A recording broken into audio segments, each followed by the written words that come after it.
My dear brothers and sisters, with hearts full of gratitude and jubilation, we gather today around the table of the Lord's Word and Sacrament as His chosen people, called to holiness, sharing in the one priesthood of Christ and participating in Christ's mission as priest, prophet, and king.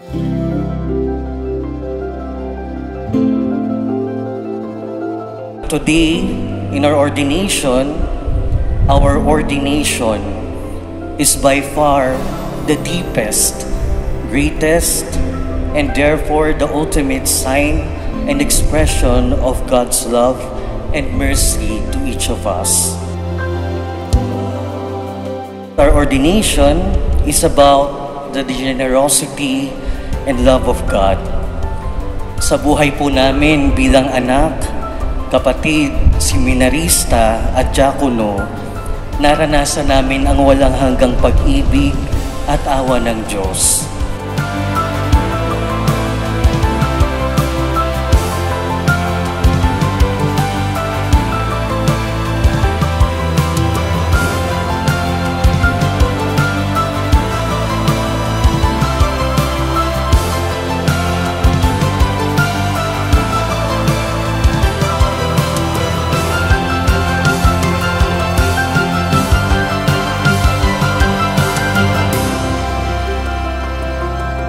We thank God who chooses them and blesses them for sacred ministry. Reverend Kim, Chris, Adrian, Oman, and Jess.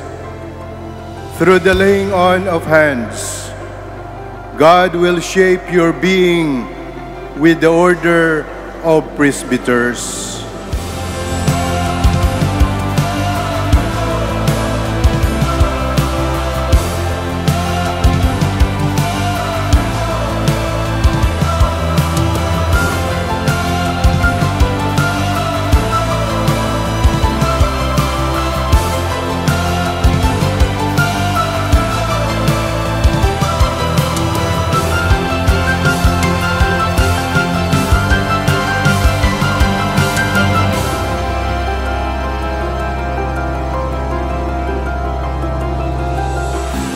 Today, as we celebrate this Eucharistic sacrifice, we will witness the immensity of God's love.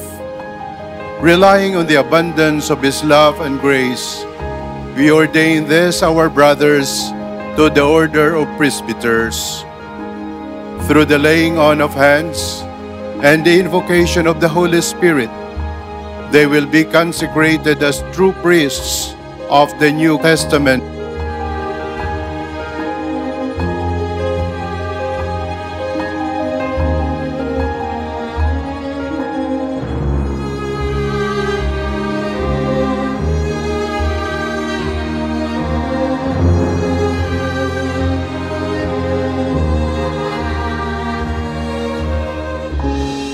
Do you promise respect and obedience to me and my successors? I do.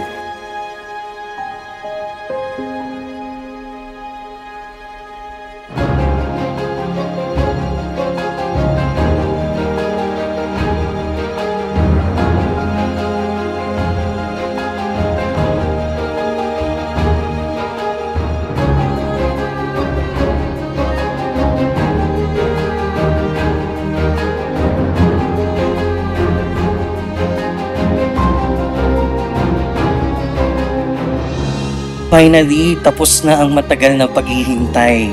Tapos na ang maligayang araw namin. Because simula na ng mas maligaya, mas makahulugan na buhay bilang mga pari.